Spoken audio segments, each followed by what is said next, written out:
morning, everyone. I'm Jim Finch, and this is the Auditing Insanity Newscast.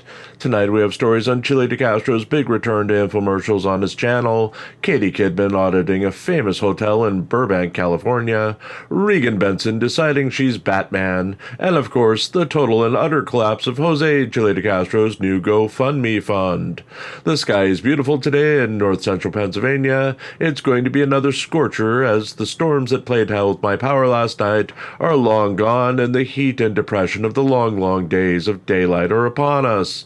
The quiet nights, the pine trees, the obsessed YouTube stalker talking on his Rip Jim Apart show about his sexual fantasies involving ice cream cones and lost hitchhikers.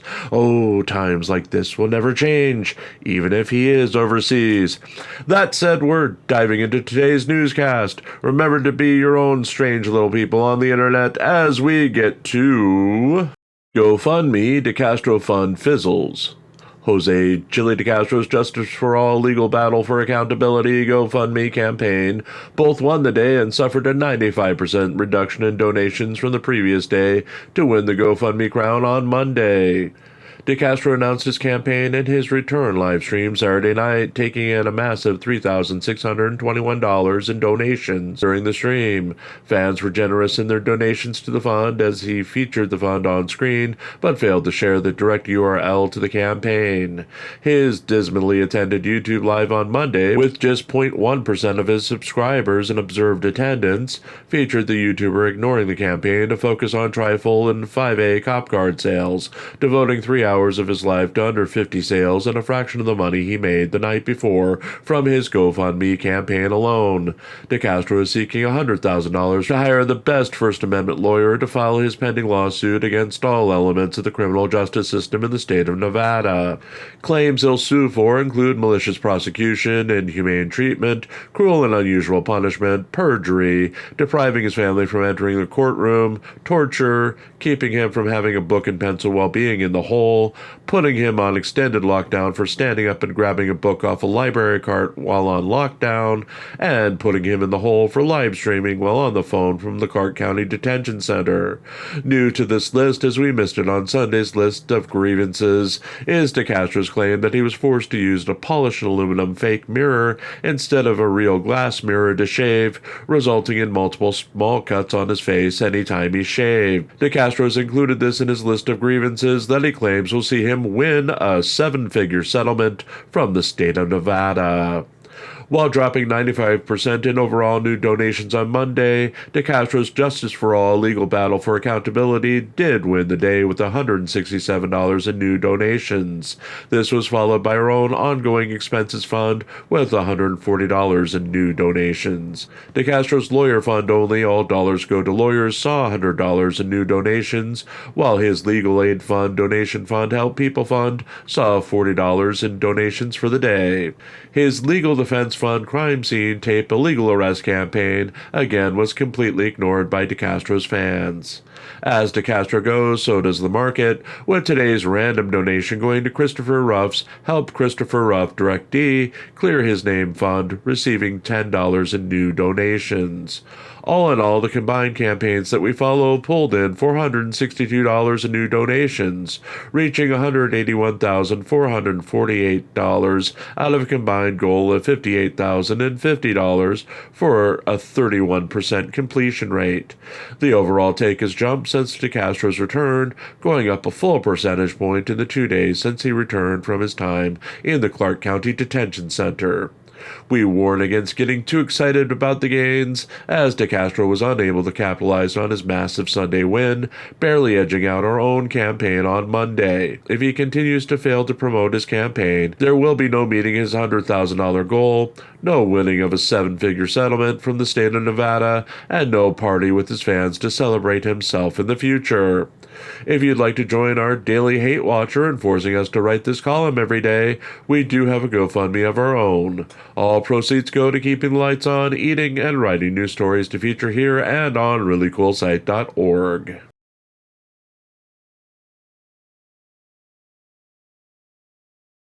Benson threatens Englewood City Council. Self-proclaimed First Amendment Auditor Regan Benson threatened the Englewood City Council Monday night by reminding them that she just won a $130,000 settlement from Denver and may turn her attention to the Colorado City should they not follow her instructions to clean up the Englewood Police Department. An increasingly paranoid Benson livestreamed before the public comments period of the Englewood City Council meeting on Monday with a dire warning that the police in Englewood were dirty and that she was fearful that an unchecked police department would lead to her death. She expressed in both pre-meeting comments and direct comments to the City Council that she hoped that members of the Englewood Police Department would retire or resign when Police Chief Sam Watson does later this month. Benson then brought up an email exchange with Englewood Deputy Police Chief Vance Fender, where she demanded Fender provide copies of the 911 call to the City Council that he claimed he had reviewed in clearing Englewood's emergency dispatchers of wrongdoing in an incident last month. The YouTuber has suddenly become at odds with Fender after his possible promotion to the chief, after describing him positively in previous encounters. Now that his ascension is clear in her mind, she has taken steps in her livestream to paint him as a dirty cop and indicate her opinion that the Englewood police force would be better off without him. Benson is also at odds with the Englewood emergency dispatch team and had been before the events that led up to her to file a complaint against a dispatcher last month. She has been upset that a dispatcher talked to the Frauditor Troll channel, and Frauditor Troll seems to have influenced the prosecution of Benson for allegedly criminally harassing an allied security guard at the Englewood Public Library earlier this year. Her unscripted comments that the police were looking to take her out prompted a question from Benson's sympathizer and City Council member Kim Wright, who admitted she watches Benson's YouTube channel and wanted to know if Benson is truly fearful of the Englewood Police Department ending her life. Benson responded that she was indeed in fear, which seemed to rattle Wright. Benson would later imply that she had information on YouTuber Frauditor Troll, who she described as a communist and a Canadian, which has scared the YouTuber, and she made it clear that she knew who he was and implied that she could act against him. Returning to her grievances against a woman named Jennifer Lambert, who gave an anti-First Amendment auditing speech last month at the City Council meeting, Benson claimed that Lambert worked in the Englewood Housing Authority and had no right to use her First Amendment rights at the City Council meeting as she worked in government. She demanded the immediate firing of Lambert and stated that she felt that Lambert was being corruptly groomed by the mayor of Englewood for a position on the council. Benson ended the livestream with a frantic search for a woman she was supposed to give a ride to, who apparently fled the meeting after Benson's fiery speech against the council. She was unsuccessful in finding the woman before ending the stream.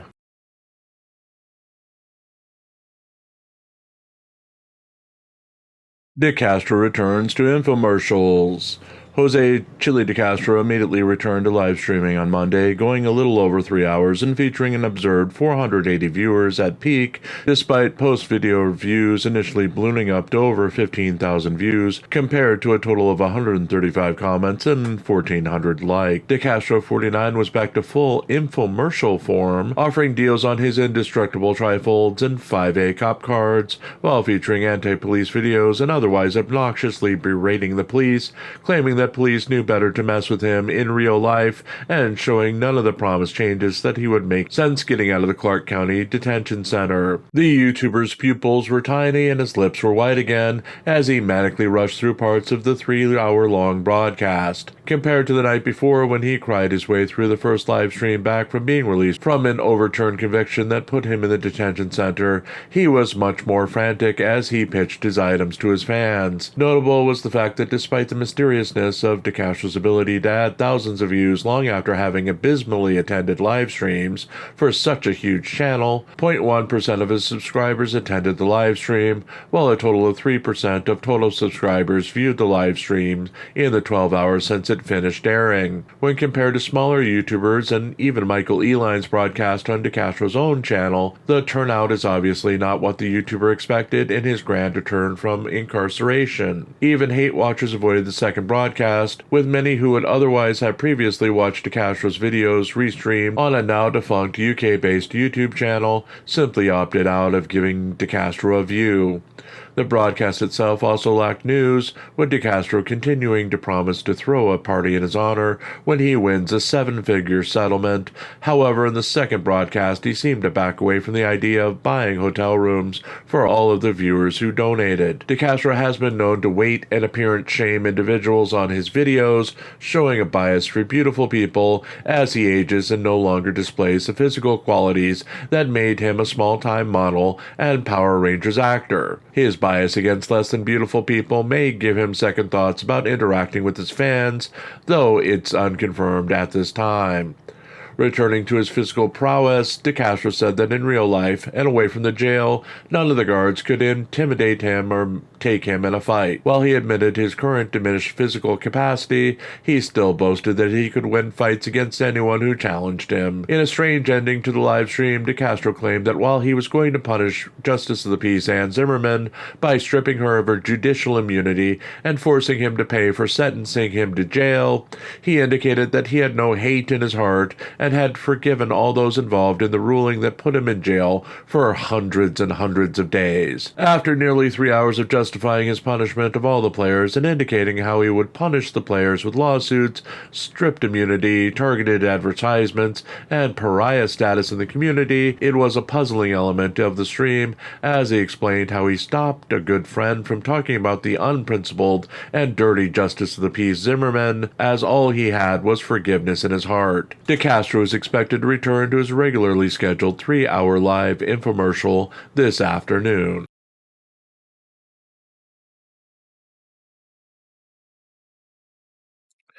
Kidman audits Safari Inn Hotel. In an obvious sign of an otherwise slow news day, we follow up on the strange world of Katie Kidman, a 60-plus-year-old California auditor who recently audited the Safari Inn Hotel in Burbank, California with Nasty Nathaniel. Kidman is famous for an incident almost 2 years ago where she received a fine and the order not to First Amendment audit for a full year after multiple attempts to audit at kindergartens and high schools in California. The YouTuber was known for simply opening the door of a school and walking freely through it, refusing to identify herself or leave the property when confronted by school officials. Other times she would stand outside of a building as it was opening for the day and attempt to interview children as they entered the building. Also known for living in her van and constantly being at odds with the police over parking in neighborhoods where she was not welcome, Kidman has been a fixture of the D-level auditing community since her return from legally being prohibited from auditing earlier this year. Monday's video saw her and C-level auditor Nasty Nathaniel stand on the sidewalk outside of the world-famous Safari Inn in Burbank and attempt to film the facility.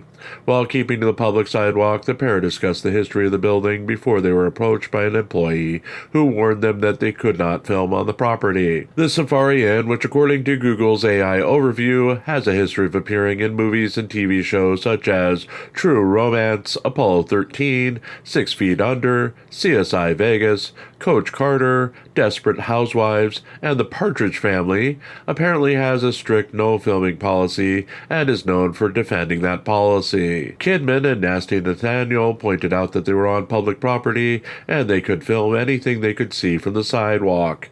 The employee disagreed, stating that her manager may have her call the police to handle the situation. The video ended abruptly as the employee returned to the hotel and Nasty Nathaniel and Kidman were in mid-conversation. No explanations were given for the abrupt end to the live stream, nor has Nasty Nathaniel posted his copy of the footage from the incident on his channel as of press time. We will continue to monitor the situation as the very slow news week continues.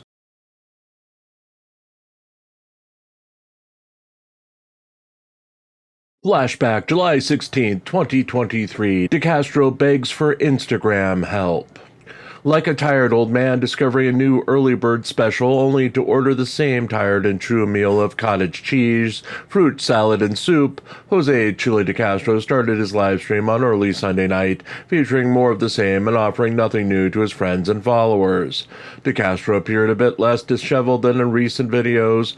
His puffy eyes and confused look on his face remained as staples of his appearance, at the start of the live stream, his 5 o'clock shadow replaced by pink highlights around his mouth and nose, and rapid aging was highlighted by the gray walls of the server room he chose to broadcast from, a room borrowed from a friend as the YouTuber had no permanent place to call his own. In front of a small portion of his 216,000 total subscribers, the YouTuber looked at various YouTube videos without permission of the copyright holders, ignoring the YouTube rules he was seeking to change in his recently dismissed Massachusetts-based federal civil rights lawsuit. The highlight of the live stream came when DeCastro called the sheriff's department in Zapata, Texas, as usual, ignoring that it was after hours on a Saturday night, to inquire about a video he watched in which a man had his leg ripped off in a freakish accident involving Zapata's sheriff's deputies.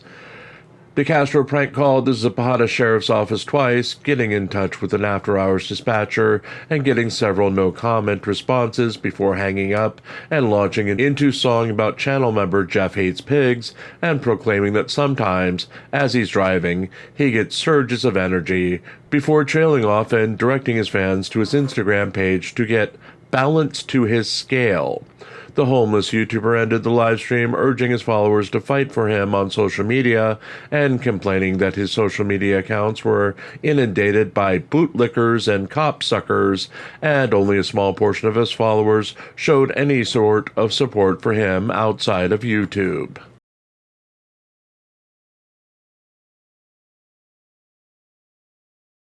As we predicted, the 95% drop in revenue from DeCastro's GoFundMe misadventure can't be offset by the cop cards and trifolds he was hawking on his infomercial yesterday, especially if he was selling a one-for-one trade with one at the real value and the next at 10 cents. The trade of DeCastro allegedly selling your personal information to data miners isn't worth what you get, either lumps of worthless plastic, as his own traffic stops show the products don't work, or a PDF you can find for free if you really look hard enough on the internet. No, not Merb's pants. There are horrible, horrible stained things there, but no cop cards, and the only thing he'll get out for free is slightly bigger than a card, but something you'll never want to see again, though it may have a matching beard. Manscaping one day will be sponsored by Manscaped. Yes, sirree.